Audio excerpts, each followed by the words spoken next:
Hello and welcome to Blank First Page. My name is Lucas. I talk a lot about pocket notebooks on Blank First Page. I have a lot of them, mostly field notes, but today we're talking about a different type of pocket notebook and a different type of pocket. So I've got a few different notebooks to show today.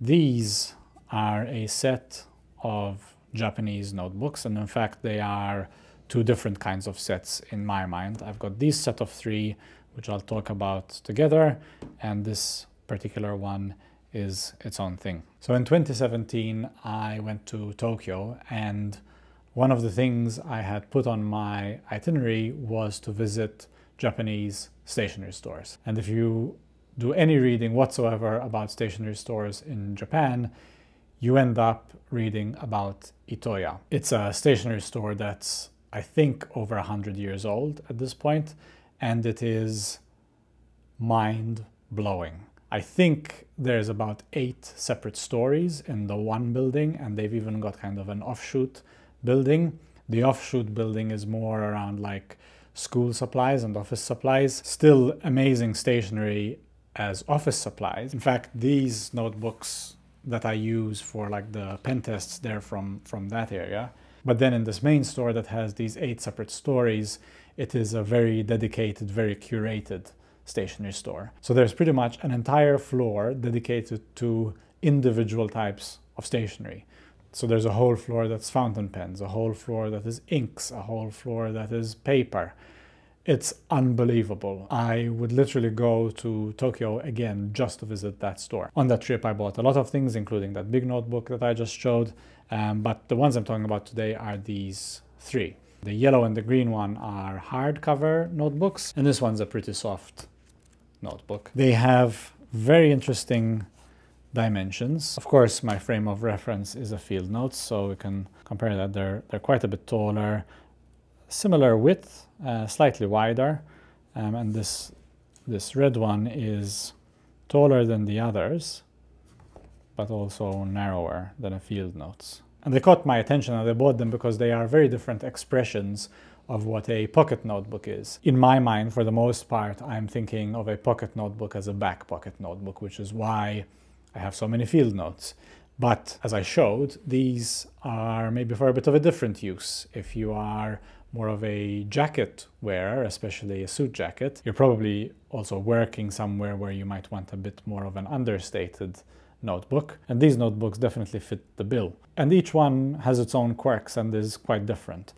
So we'll start with the red one. So this one is an elegant custom memo book, which I think you look at it and that is a very good description of this notebook. It's very slim, fits in the inside jacket pocket. This particular jacket pocket is quite deep, so the entire thing gets hidden. And because it is so slim, you don't feel it even in the jacket. It's almost, the notebook is about as thick as the actual jacket material itself. So very inconspicuous in the jacket. I think the maker of this notebook is Daigo Corp. On the inside we have the Times New Roman font repeating the same wording as on the cover. If anyone reads Japanese, please let me know in the comments what this says. The paper is just a very light sheet. One thing I always notice with Japanese paper is they have mastered the art of the balance. I talk a lot about this balance on the channel. The right midpoint between scratchy and smooth out of a fountain pen on paper, for example. It's a concept that in Swedish has a single name. It's called lagom. Definitely not pronouncing that accurately, but it's the idea of something that is just right. It's the Goldilocks idea. I call it the most medium. And this is, to me, the most medium paper because it is light enough where it makes for a thin notebook. And you can see the shadow of my hand through the paper.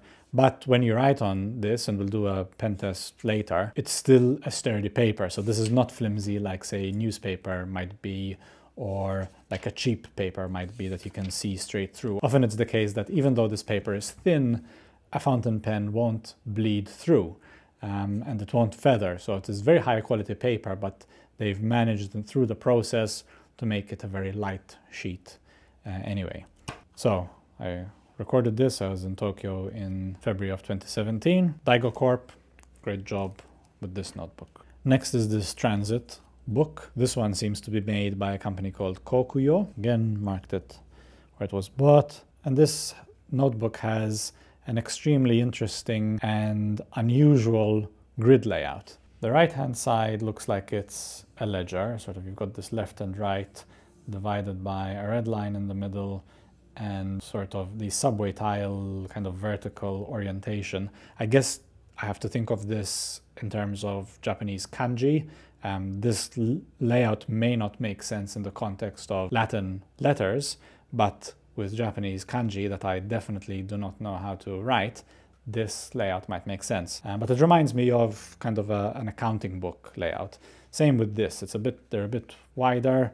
The paper again is thin, so you can kind of see the other side of the page with the subway tiles coming through, but they are a larger version of these same narrow tiles. Maybe this is meant to be used in landscape mode. Very interesting. Again, if you know exactly what this is meant to be used for, if it does have a specific use, let me know. It says transit book on the top. Maybe it is some form of ledger. I'd be super curious to understand. And I really like this green cover. It's got a texture to it that looks like it's made out of a fabric.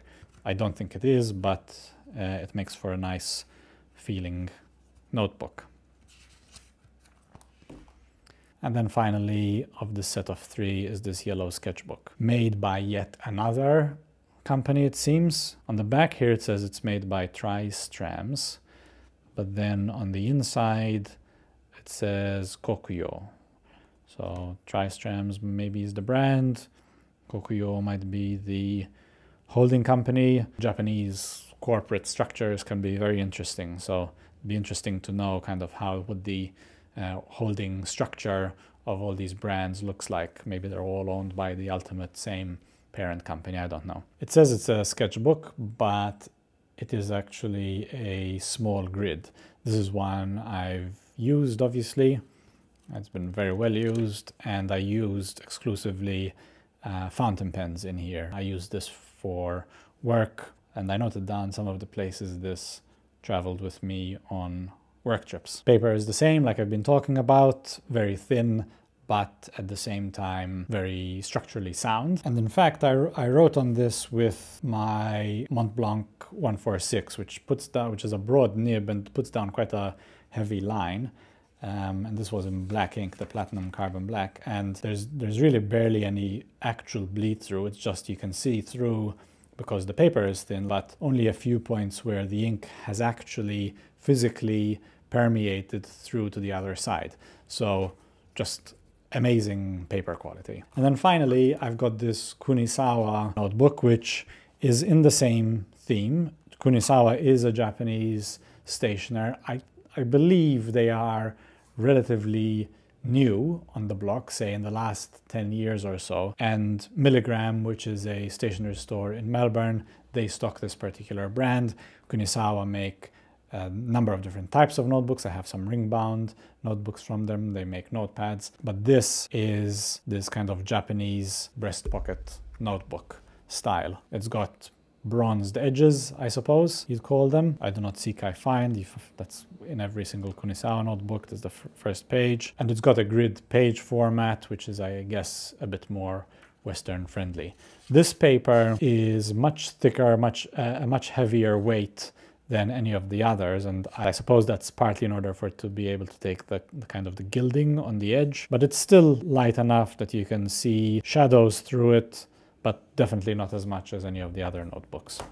Last thing to say about this particular Kunisawa is that it was purchased in New Zealand from Australia from Milligram while I was living there in COVID, and I was experiencing the great stationery store deprivation, which is what this TGSSD stands for. Couldn't get to decent stationery stores in New Zealand because of the lockdown, so I had to ship myself in a bunch of notebooks from Milligram in Australia. So for this pen test, I'm going to be using my Y Studio fountain pen for a few different reasons. First of all, these notebooks feel like they are desk notebooks. They're kind of the notebook that would travel via your breast pocket from your desk at home to your desk at work. They might just sit on your desk. And this pen is also a pen that has to sit in place, really. It's not a pen that is easy to carry around, doesn't have a clip on it, kind of has to go maybe in a briefcase that has a pen loop. So I think it matches the aesthetic and the use case of these notebooks.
So this pen made a bit of a liar out of me as praising the paper for being thin but still robust enough that it doesn't allow pens to feather or to bleed.